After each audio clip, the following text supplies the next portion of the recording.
নমস্কার।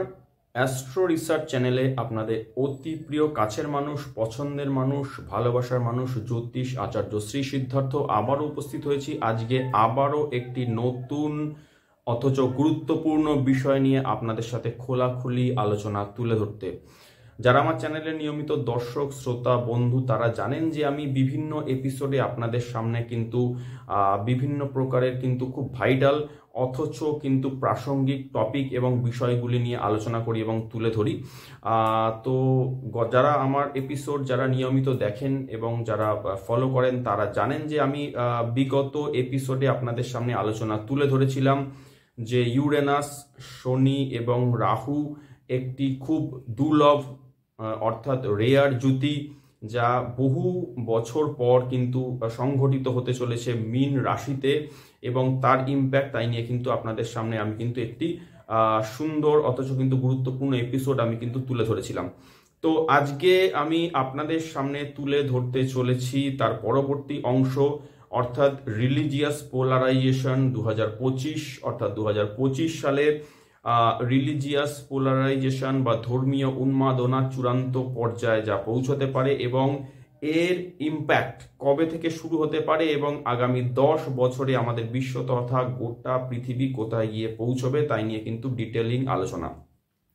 তো আলোচনার শুরুতে আমার দর্শক শ্রোতা বন্ধুদের আরেকবার জানিয়ে দিতে চাইছি, যারা আমার চ্যানেলের নিয়মিত দর্শক শ্রোতা বন্ধু অথচ এখন আপনারা চ্যানেলটিকে সাবস্ক্রাইব করে ওঠেননি, তাদের কাছে আমার আবারও বিনীত স্বনির্বন্ধ অনুরোধ, আপনারা অবশ্য করে চ্যানেলটিকে সাবস্ক্রাইব করবেন, কারণ যে তথ্য যে ডেটা আপনাদের সামনে আমি রোজ প্রতিদিন পরিশ্রম করে কিন্তু তুলে ধরি সেগুলো কিন্তু আমার বহু কঠিন পরিশ্রম এবং অ্যানালিসিসের কিন্তু ফসল। তাই প্রত্যেককে অনুরোধ করব চ্যানেলটিকে সাবস্ক্রাইব করে এই মূল্যবান অথচ ভ্যালুয়েবল তথ্য আপনারা কিন্তু সংগ্রহ করুন, জানুন, শুনুন এবং শেয়ার করুন। চ্যানেলটির সাথে পাশে থাকুন, লাইক কমেন্ট শেয়ারও কিন্তু করুন। তো চলুন আলোচনা শুরু করা যাক যে রিলিজিয়াস পোলারাইজেশন বা ধর্মীয় উন্মত্ততা যা চূড়ান্ত পর্যায়ে পৌঁছবে এই বছর এবং আগামী 10 বছর ধরে এর ইম্প্যাক্ট কোথায় গিয়ে আমাদের এই গোটা বিশ্বকে কিন্তু দাঁড় করাতে পারে। তো আলোচনার শুরুতে আমি আরেকবার আপনাদেরকে মনে করিয়ে দিতে চাইব যে 2025 সালের অর্থাৎ আগামী এই 2025 বর্ষের 29শে মার্চ তারিখে কিন্তু শনি মীন রাশিতে প্রবেশ করতে চলেছে এবং সেখানে শনি রাজুতি করতে চলেছে রাহু এবং ইউরেনাসের সাথে, এবং এটি একটি খুব দুর্লভ যোগ। তো এবার আমি পার্টিকুলারলি আপনাদের সামনে আলোচনা করতে চাইব যে শুধুমাত্র শনি যখনই আপনার ইউরেনাসের সাথে যখনই জুতি করতে চলেছে, আর রেয়ার জুতি, তো এতে যে ইম্প্যাক্ট ফার্স্ট অফ অল যেটা ঘটতে চলেছে তা হলো বিশ্বজুড়ে কিন্তু রিলিজিয়াস পোলারাইজেশন বা ধর্মীয় উন্মত্ততা কিন্তু চূড়ান্ত পর্যায়ে কিন্তু বাড়বে এবং তার সাথে সাথে কিন্তু সংখ্যালঘু অসহায়দের উপর নৃশংস বর্বরতাও কিন্তু বাড়বে। আপনাদের সামনে আমি এই তথ্য তুলে ধরার জন্য আমি গত প্রায় 1000 বছরের ডেটা আমি অ্যানালিসিস করে বেশ কিছু তথ্য সংঘটিত করেছি, যার মূল জিস্ট হলো যে যখনই 184 বছর পর পর ইউরেনাস মীন রাশিতে ডিপোজিট করেছে সেই সময়কালীন বিশ্বজুড়ে যে বিভিন্ন যে বৈশ্বিক ঘটনা ঘটেছে তা আমি আপনাদের সামনে কয়েকটা টুকরো অংশ আমি তুলে ধরে তারপরে আমি প্রবেশ করব যে এই 29শে মার্চ 2025-এর পর শনি ইউরেনাস নেপচুন জুতিতে কি কি ঘটনা ঘটতে চলেছে। প্রথমে আমি চলে যাই আজ থেকে 1000 বছর পিছনে। সময়কাল হলো 1190 সাল, যখন নেপচুন মীন রাশিতে প্রবেশ করেছিল এবং সেই সময় আপনারা জানেন, যারা ইতিহাসের ছাত্র বা যারা কিছুমাত্র হলেও মাধ্যমিক লেভেলে এইসব নিয়ে নাড়াঘাটা করেছেন তারা জানেন যে 1190 সালে কিন্তু মোহাম্মদ ঘোরি, যিনি আফগানিস্তান থেকে এসে তরাইনের দ্বিতীয় যুদ্ধে পৃথ্বীরাজ চৌহানকে কিন্তু পরাজিত এবং পরাস্ত প্লাস নিহত করে ভারতে কিন্তু ইসলামিক রুল শুরু করেন এবং ভারতবর্ষে ওই একই সময় কিন্তু নালন্দা, বিক্রমশিলা, তক্ষশিলার মতো কিন্তু ইউনিভার্সিটি, যেখানে কিন্তু লক্ষ লক্ষ কিন্তু পুস্তক সিম্পলি জ্বালিয়ে দেওয়া হয়েছিল। আপনাদের জানিয়ে রাখি যে বৌদ্ধ ভিক্ষু এবং তার সাথে সাথে হিন্দু ধর্মের বহু মানুষ কিন্তু নির্মমভাবে হত্যা করা হয়েছিল। একই সময় ইউরোপ এবং মিডল ইস্ট জুড়েও কিন্তু ক্রিশ্চিয়ানিটি ভার্সেস ইসলাম একটি ক্রুসেড, যা কিন্তু ক্রুসেড রূপ আমরা কিন্তু সেই সময় প্রত্যক্ষ করেছি, অন্তত ইতিহাস থেকে আমরা তাই জানি, যাকে কিন্তু ইসলামিক লোকজন বলেছে জিহাদ এবং ক্রিশ্চিয়ানিটির লোকজন কিন্তু তারা তাকে ক্রুসেড বলে কিন্তু অভিহিত করেছেন। এই ঘটনা হলো 1190 থেকে ধারাবাহিক বেশ কিছু বছর, যে সময় কিন্তু ইউরেনাস এবং শনি কিন্তু যুতি করে মীন রাশিতে। চলে আসি তার পরের এপিসোড, অর্থাৎ 1360 সাল যখন আবারও নেপচুন প্রবেশ করেছে মীন রাশিতে। সেই সময়তে কিন্তু নেপচুনের, আপনারা জানেন যে আমি আগের পর্বে আলোচনা করেছিলাম যে নেপচুনের এক একটি সাইকেল কিন্তু কম বেশি 184 বছর কিন্তু তার পরিক্রমা করতে সময় নেয় টোটাল জোডিয়াক সার্কেল। তো 1360 সালে যখন নেপচুন আবারও প্রবেশ করে মীন রাশিতে, সেই সময় আপনাদের জানিয়ে দিই যে তৈমুরলং নামে একজন নিষ্ঠুর বর্বর বদমাইশ দস্যু, যা সিরিয়া থেকে শুরু করে ইন্ডিয়া বা ভারতবর্ষ পর্যন্ত ধর্মের নামে লুণ্ঠন এবং ধ্বংসলীলা কিন্তু নির্বিচারে চালিয়ে গেছে। বলা হয় যে লক্ষ লক্ষ মানুষের মৃতদেহ স্তূপের উপর দিয়ে নিজের নরহত্যা কাণ্ড চালিয়ে গেছে এই বর্বর। এবং আবার এই সময়তেই গোটা ইউরোপ জুড়ে কিন্তু ক্রিশ্চিয়ানিটিকে তুলে ধরার জন্য আরেকভাবে কিন্তু প্রচার কিন্তু করা হয়েছিল। তো একদিকে ইসলাম, অন্যদিকে কিন্তু ক্রিশ্চিয়ান কিন্তু রিলিজিয়ান কিন্তু গ্রো করেছে। এরপর চলে আসি আবারও 184 বছর পরে 1528 সাল নাগাদ যখন নেপচুন আবারও মীন রাশিতে প্রবেশ করে এবং শনির সাথে যুতি করে। ঠিক সেই সময়তে আফগানিস্তান থেকে বাবর নামে এক ব্যক্তি কিন্তু ভারতবর্ষের ছোট্ট সেনাবাহিনী নিয়ে এসে দিল্লিকে কবজা করে এবং ভারতে মুঘল রুল কিন্তু স্টার্ট করে। এবং আপনারা যারা জানেন তারা হয়তো কিছুটা জানেন, আমি তুলে ধরছি যে, এবং সেই সময় থেকে আবার নতুন করে ধর্মের নামে কিন্তু নরসংহার লীলা শুরু হয়। হিন্দু ধর্মের মানুষ শুধু নয়, নর্দার্ন ইন্ডিয়াতে বহু যারা অমুসলিম মানুষ তাদের উপর কিন্তু নৃশংস অত্যাচার কিন্তু চালানো হয়। এবং শুধুমাত্র বাবর নয়, বাবরের পরে হুমায়ুন, আকবর থেকে শুরু করে ধারাবাহিকভাবে কিন্তু ঔরঙ্গজেব পর্যন্ত হিন্দু ধর্মের অসহায় মানুষের উপর, এবং শুধুমাত্র হিন্দু শুধু নন, যারা নন ইসলাম তাদের উপরে কিন্তু রিলিজিয়াস কিন্তু পারসিকিউশন চলতেই থাকে। এবং এই একই সময় দক্ষিণ ভারতের আপনার মালাবার উপকূল বা কোঙ্কন উপকূল যাকে বলা হয়, বিশেষ করে গোয়া এবং কোঙ্কন রিজিয়ন দিয়ে ফ্রান্সিস জেভিয়ার নামে আরেকজন কিন্তু পর্তুগিজ উন্মাদ দস্যু, যিনি কিন্তু ভারতে ওই সময় তৎকালীন হিন্দুদের উপর কিন্তু প্রবলভাবে উৎপীড়ন শুরু করে। এবং আপনাদের জানিয়ে রাখি, যারা লক্ষ লক্ষ হিন্দু যারা সেই সময় কিন্তু কনভার্ট হতে আপত্তি জ্বালিয়েছিল, তাদেরকে শুধুমাত্র জীবন্ত দগ্ধ করাই নয়, তাদের জীবিত অবস্থা তাদের গায়ে চামড়া অবধি ছাড়িয়ে নেওয়া হয়েছিল। অথচ এতই এটা আয়রনি বা দুর্ভাগ্যের পরিহাস বলা যেতে পারে যে এই রোমান ক্যাথলিক চার্চ কিন্তু এনার এই কার্যকলাপের জন্য ওনাকে কিন্তু সেন্ট উপাধি কিন্তু দান করেন। আমি কিন্তু বলছি ফ্রান্সিস জেভিয়ারের কথা। এবং আপনারা জানবেন যে এখন বর্তমানে ভারতে সেন্ট জেভিয়ার্স নামে স্কুলস রয়েছে, কলেজ রয়েছে, এক্সএলআরআই রয়েছে, XISS ইত্যাদি বিভিন্ন প্রকার এডুকেশনাল ইনস্টিটিউশন আছে। এবং যেখানে নন খ্রিস্টান যারা মানুষজন আছে তারা কিন্তু বিপুল পরিমাণে কিন্তু ডোনেশন দিয়ে কিন্তু নিজের ছেলেমেয়েদের অ্যাডমিশন করাচ্ছেন। অথচ কিন্তু এই সেন্ট জেভিয়ারের পিছনের যে নৃশংস বারবারিক যে হিস্ট্রি তারা কিন্তু সেটা জানেনই না। যাই হোক, তো এটা বলা যেতে পারে যেটা আমাদের যারা নন খ্রিস্টান বা যারা এক্ষেত্রে যারা হিন্দু মানুষজন তাদের এটা এক প্রকারের বিড়ম্বনা, ওয়ান কাইন্ড অফ বলতে পারেন যে বিড়ম্বনাই বলা যেতে পারে। তো আপনাদের বলি, এবং এই সময় থেকেই আমি বলছি যে 1528 সালে যে রিজিয়নের যে সময়সীমাটা আমি তুলে ধরছি, যে সেই সময় থেকেই কিন্তু গোটা ইউরোপে আপনাদের আমি বলি যে ক্রিশ্চিয়ানিটি কিন্তু বিভিন্ন প্রকার চার্চে কিন্তু বিভক্ত হতে শুরু করে, যেরকমভাবে church of England, Roman Catholic church, Protestant church ইত্যাদি ইত্যাদি।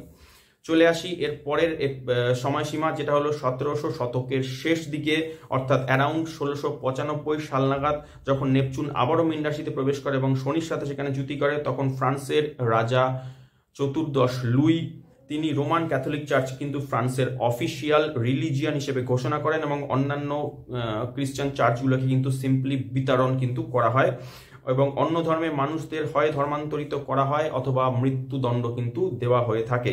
এই সময় চার্চগুলো যারা ইংল্যান্ডে রয়েছে এবং প্রোটেস্ট্যান্ট চার্চ এবং রোমান ক্যাথলিক চার্চ ইত্যাদিতে কিন্তু বিভক্ত কিন্তু হতে থাকে।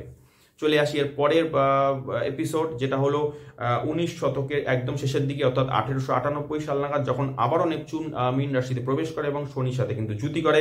সেই সময় কিন্তু ভারতবর্ষে ক্রিশ্চিয়ানিটি কিন্তু উপর দিকে যেতে শুরু করে, কারণ আপনারা জানেন যে সেই সময় কিন্তু ব্রিটিশ রুল ভারতবর্ষে শুরু হয়, এবং সেই সময় কিন্তু ইসলাম ধীরে ধীরে কিন্তু ডাউনফল হতে ভারতবর্ষে শুরু করে, এবং খ্রিস্টান মিশনারিজ তরফের থেকে কিন্তু ভারতে হিন্দুদেরকে কিন্তু জোর করে কিন্তু কনভার্ট করা শুরু হয়েছিল প্রবলভাবে। এবং আপনারা যারা জানেন যে 18 1858-এর প্লাস মাইনাস কিছু আগে পরে কিন্তু ভারতবর্ষে যারা আপার স্ট্যাটাসের যারা মানুষজন তাদের মধ্যে কিন্তু খ্রিস্টান ধর্মকে গ্রহণ করার কিন্তু একটা সিম্বলিক হিসেবে কিন্তু দেখা গিয়েছিল। আপনারা যারা জানবেন আমাদের পশ্চিমবঙ্গের ক্ষেত্রেও বাংলার ক্ষেত্রে বহু প্রথিত যশা ব্যক্তিত্ব, তাদের মধ্যে আপনাদের একজনের নামে আমি উল্লেখ করব, যিনি হলেন মাইকেল মধুসূদন দত্ত, যিনিও কিন্তু ক্রিশ্চিয়ানিটি কিন্তু উনি গ্রহণ করে কিন্তু উনি কিন্তু এর একটা প্রমাণ বলতে পারেন যে উনিও কিন্তু ক্রিশ্চিয়ানিটি কিন্তু সেই সময় গ্রহণ করেছিলেন এবং সমাজের উচ্চ স্তরের যারা মানুষ তারা কিন্তু কিছুটা ক্ষেত্রে বাই প্রেশার এবং কিছুটা ক্ষেত্রে কিন্তু বাই সোশ্যাল ল কিন্তু তারা ক্রিশ্চিয়ানিটি বা খ্রিস্টান ধর্ম তারা গ্রহণ করেছিলেন। চলে আসি এখনকার কথা, যে প্রাসঙ্গিক বিষয় নিয়ে আজকে আপনাদের সাথে আলোচনা করছি তা হলো এর পরের এপিসোড, অর্থাৎ ষষ্ঠবার যখন শনি এই 1000 বছরের মধ্যে শনি আর ইউরেনাস আবারও যখন মীন রাশিতে যখন প্রবেশ করে, অর্থাৎ সেটা হলো 2022 সালে এপ্রিল নাগাদ যখন শনি মীন রাশিতে প্রবেশ করে, তখন আবারও কিন্তু গোটা বিশ্ব জুড়ে কিন্তু ধর্মান্ধতা, রিলিজিয়াস পোলারাইজেশন তুমুলভাবে কিন্তু বাড়তে শুরু করেছে। আমি একটু ভুল বললাম, 2022-এর এপ্রিল নাগাদ যখন নেপচুন মীন রাশিতে যখন প্রবেশ করে তখন থেকে আবার গোটা বিশ্ব জুড়ে কিন্তু ধর্মান্ধতা, রিলিজিয়াস পোলারাইজেশন কিন্তু আবারও প্রবলভাবে কিন্তু বাড়তে শুরু করেছে। আপনারা যারা আমার এপিসোড যারা নিয়মিত দেখেন এবং যারা প্রাসঙ্গিক ঘটনাবলী নিয়ে যারা অবহিত আছেন তারা জানেন যে অক্টোবর 7, 2023 নাগাদ কিন্তু ইসরায়েলের উপর হামাসের অ্যাটাক হয় এবং গোটা মিডল ইস্ট জুড়ে কিন্তু অশান্তির আগুন কিন্তু জ্বলতে শুরু করেছে। এবং এই সময়ের মধ্যেই যা অলরেডি রানিং তা হলো বাংলাদেশের সরকার পতন এবং সংখ্যালঘুদের উপর কিন্তু নিষ্ঠুর নির্যাতন, যা কিন্তু অলরেডি ধারাবাহিক চলছে এবং এখন কিন্তু সেই পূর্বের মতোই কিন্তু নেপচুন মীন রাশিতে ডিপোজিটেড আছে। অন্যান্য ঘটনাবলীর মধ্যে আপনাদের বলে নিই যে পাকিস্তান এবং বালুচিস্তানের বিভিন্ন প্রদেশে কিন্তু গৃহযুদ্ধ চলছে। এছাড়াও কিন্তু তালিবান, আফগান, পাকিস্তান কনফ্লিক্ট, মায়ানমারের জুন্টা আর্মি এবং জুন্টা সরকার এবং রোহিঙ্গাদের মধ্যে কনফ্লিক্ট, ভারতের পূর্বে মণিপুর ইনসিডেন্ট, পাঞ্জাবে খালিস্তানি আন্দোলন এবং ভারতের সম্ভল এবং পশ্চিমবঙ্গের বিভিন্ন স্থানে কিন্তু বিক্ষিপ্ত সাম্প্রদায়িক দাঙ্গা এবং অস্থিরতার ঘটনা কিন্তু বারংবার ঘটে চলেছে। সময়সীমা হলো 2022 সালের এপ্রিলের পর থেকে, যখন থেকে পুনরায় নেপচুন মীন রাশিতে প্রবেশ করেছে। 29 মার্চ 2025 নাগাদের পর থেকে যখন শনিও গিয়ে প্রবেশ করবে সেই মীন রাশিতে এবং নেপচুনের সাথে পূর্বের 184 বছর আগের মতোই যখন যুতি করবে, তখন কিন্তু ভারতবর্ষের বিভিন্ন স্থানে কিন্তু আভ্যন্তরীণ যত ডিফল্ট লাইন আছে সেগুলিকে বেশ কিছু দেশ বিরোধী যারা গ্রুপস আছে তারা তুলে ধরবে এবং বিপুল পরিমাণে কিন্তু সমস্যা সৃষ্টি করবে। আপনাদের বলে রাখি যে হিন্দুদের বিভিন্ন জাতি এবং বিভিন্ন কাস্ট সিস্টেমে কিন্তু আবারও নতুন করে ভাঙার প্রচেষ্টা হবে। আপনারা অনেকেই যারা জানেন ভারতবর্ষের প্রাসঙ্গিক পরিস্থিতি তারা কিন্তু জানেন যে ভারতবর্ষের বিভিন্ন জায়গায় কিন্তু ছোট ছোট পকেটে কিন্তু ছোট ছোট পাকিস্তান কিন্তু ভারতের মধ্যেই রয়েছে। এছাড়াও কিন্তু বহু ছোট ছোট মিনি চায়না সংস্করণও কিন্তু ভারতবর্ষের বিভিন্ন অঞ্চলে কিন্তু জেগে রয়েছে এবং এই সমস্ত অঞ্চলে কিছু কিছু জায়গায় বামপন্থী পকেটসও আছে এবং এখানেও কিন্তু এরাও কিন্তু সমান্তরালভাবে দেশকে অশান্ত করা কিন্তু প্রবলভাবে প্রচেষ্টা চালাবে পোস্ট 29 মার্চ 2025।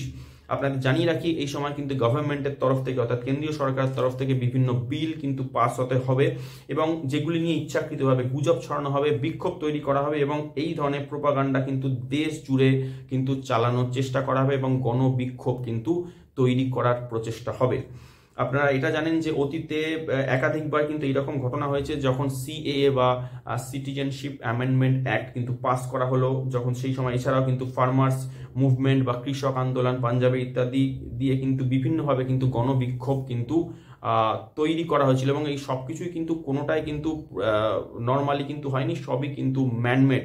ওকে, এবং এই প্রোপাগান্ডাগুলো আগামী দিনে এমনভাবে ঘটবে যেখানে কিন্তু এরকম ঘটানো হবে যে রিচ ভার্সেস পুওর, অর্থাৎ ধনী ভার্সেস বনাম গরিব, হিন্দু বনাম মুসলিম, শিখ বনাম হিন্দু এবং এসসি এসটি ওবিসি বনাম জেনারেল কাস্ট, খ্রিস্টান ভার্সেস মুসলিম, এই সমস্ত কিন্তু সাংঘাতিক ডেঞ্জারাস গেমগুলো কিন্তু খেলার প্রচেষ্টা হবে এবং শনি মীন রাশিতে প্রবেশের পর অর্থাৎ 29 মার্চের পর থেকে কিন্তু এগুলো নতুন করে শুরু হবে এবং আপনাদের আমি জানিয়ে রাখি শনি 29 মার্চ 2025-এর পর থেকে অর্থাৎ শনি নেপচুন যুতি এই সময় থেকে স্টার্ট হয়ে কিন্তু 2027-এর এন্ড পর্যন্ত শনি কিন্তু মীন রাশিতেই অবস্থান করবে এবং যতদিন শনি নেপচুনের সাথে অবস্থান করবে ততদিন কিন্তু অর্থাৎ আগামী 2.5 বছর কিন্তু ভারতবর্ষের বিভিন্ন স্থানে কিন্তু এই ধরনের ঘটনা প্লাস বিশ্বজুড়ে কিন্তু এই ধরনের ঘটনা কিন্তু ধারাবাহিকভাবে কিন্তু প্রবলভাবে কিন্তু চলতে থাকবে।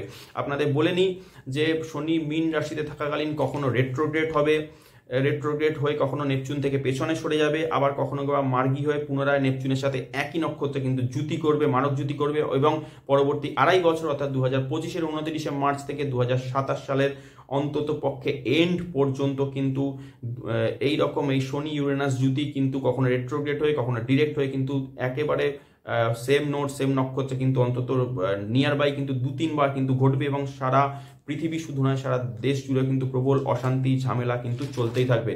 আপনাদের অবগতির জন্য আমি জানিয়ে দিই যে আমি একটা নির্দিষ্ট টাইম ফ্রেম আমি আপনাদের মেনশন করে দিচ্ছি, সেটা হলো যে বিশেষ করে এই বছরে অর্থাৎ 2025 সালের 13ই জুলাই থেকে 28শে নভেম্বর 2025 পর্যন্ত শনি যখন বক্রী অবস্থায় থাকবে, তখন নেপচুনের সাথে শনির একটি মারাত্মক যুতি কিন্তু সংঘটিত হতে চলেছে, এবং যেটা ক্লিয়ার সংকেত বা ক্লিয়ার ইন্ডিকেশন দিচ্ছে যে ধর্ম এবং সম্প্রদায়ের লোকেদের মধ্যে দুটো বিভিন্ন কিন্তু পোর্শন বা দুটি কিন্তু ভিন্ন পার্ট বা বিভেদ কিন্তু সৃষ্টি হবে, এবং নিজেদের মধ্যেই এরা প্রবল অশান্তি লড়াই ঝামেলা কিন্তু চালাতে থাকবে।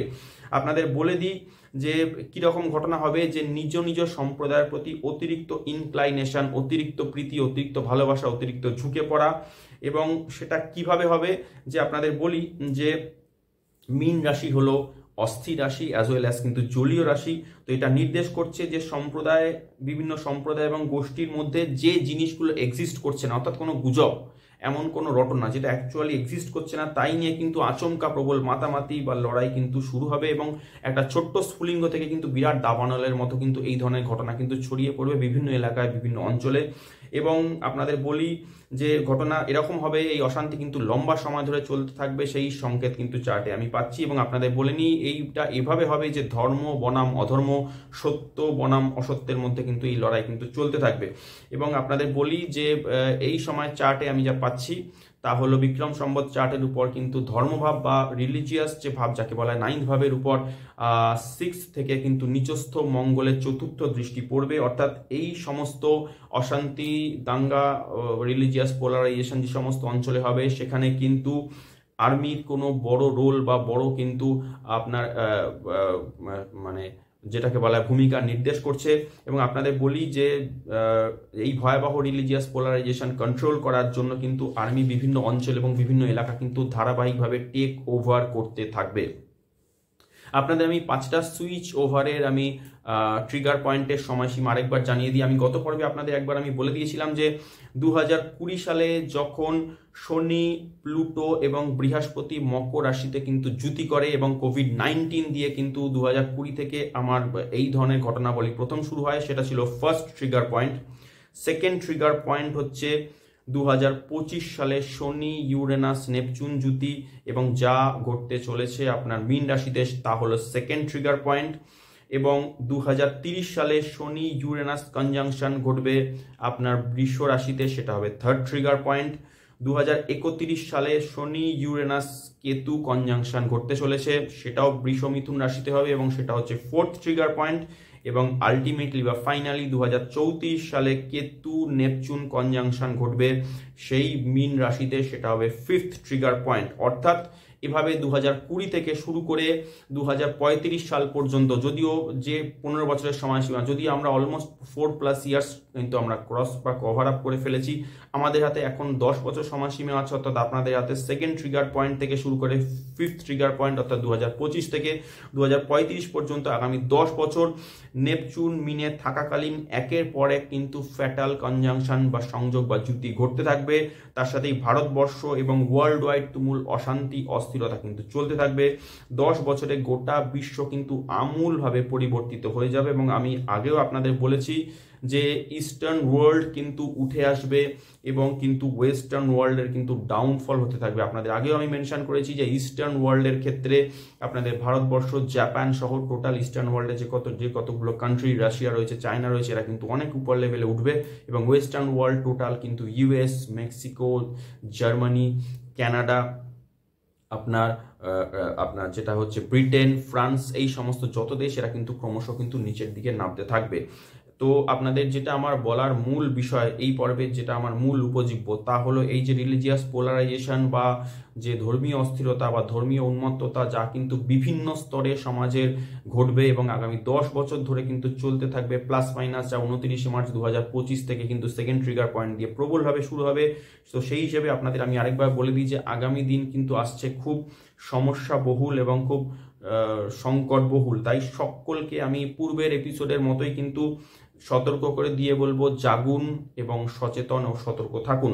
দেখুন, একটা কথা আমি এক্ষেত্রে নিউট্রালি আমি এক্ষেত্রে সবাইকে আমি একটা অ্যাডভাইস দেব যে দেখুন, নিজস্ব বাড়ি, গাড়ি, সম্পত্তি, প্রপার্টি, ব্যাংক ব্যালেন্স সবার আছে কম বেশি, সেটা রাখুন, সেটাকে মেনটেন করুন, কিন্তু কোনো অসুবিধা নেই।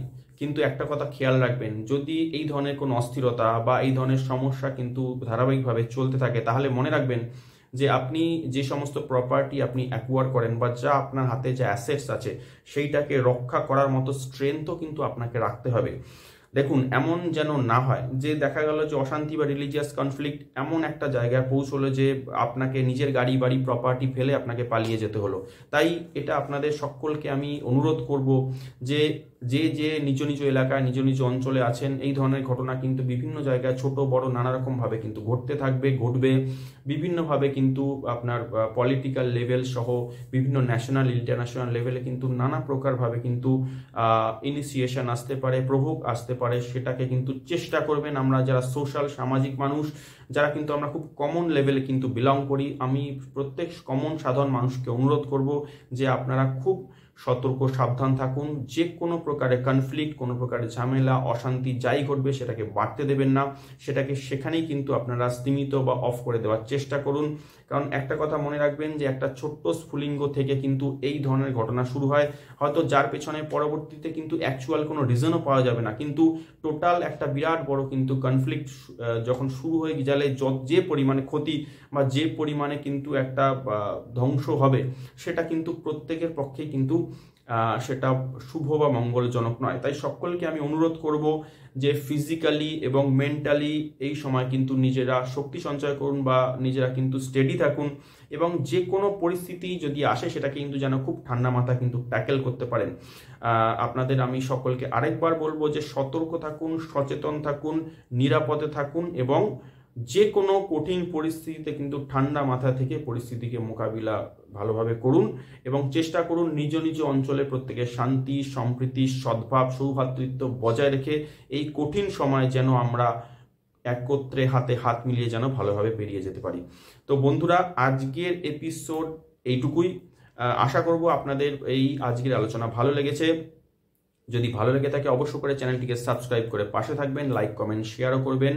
প্রত্যেকে ভালো থাকুন, সতর্ক থাকুন, সুস্থ থাকুন, সাবধানে থাকুন। দেখা হচ্ছে আগামী এপিসোডে নতুন কোনো আলোচনা নিয়ে, নতুন কোনো বিষয় নিয়ে। ততক্ষণের জন্য আপনাদের কাছ থেকে সময় চেয়ে নিচ্ছি। জয় ভগবান শ্রী রামকৃষ্ণ দেবের জয়, জয় জগৎ জননী শ্রী শ্রী মায়ের জয়। পাশে থাকার জন্য সকলকে অনেক অনেক ধন্যবাদ। নমস্কার।